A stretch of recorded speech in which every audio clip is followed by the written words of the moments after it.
All right, Josh, first one up in FPI top 10 is the Ohio State Buckeyes, a team that both you and I are pretty high on this year.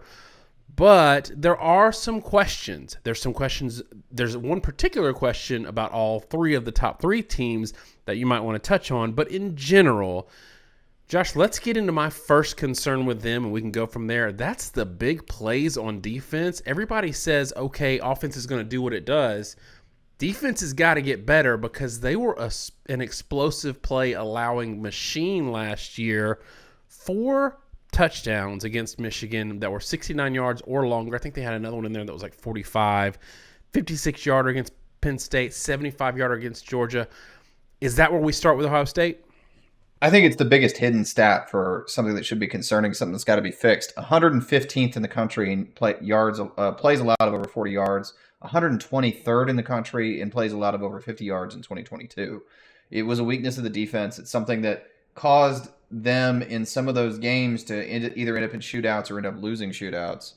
And turning that around, the reason that's such a concern is there are key pieces missing on offense. And everybody's focused on CJ Stroud, but let me go ahead and say that I'm probably just as concerned about offensive tackle. Because if there's one thing we learned a couple of years ago with Alabama, if your offensive tackles are bad, nothing else may matter. There was a period in 2021, despite having Bryce Young, despite having Jamison Williams and John Mechie, Alabama's offense couldn't function.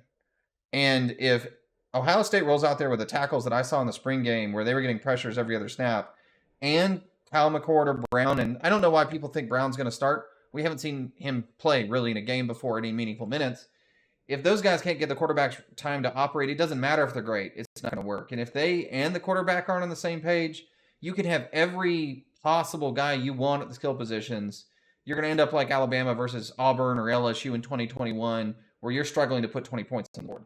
Yeah, I think that's a really good point. I think that the issue here is we don't know. Like you said, a lot of people are saying Brown, and maybe that's because they feel like they know a little bit about McCord and that he's not CJ Stroud. That's speculation. I think offensively they'll probably be okay, but it will not matter if they can't get the defense better than where it was last year. Year 2, you generally do make a big jump, so that's a possibility there. But goodness, the 123rd in explosive plays, 50 or more allowed, 50 yards or more allowed, 115th in 40 yards or more, that's got to get buttoned up. That was the entire Michigan game. The whole game, you stop the big plays, it's over. But we don't give them credit for having that buttoned up until they actually do.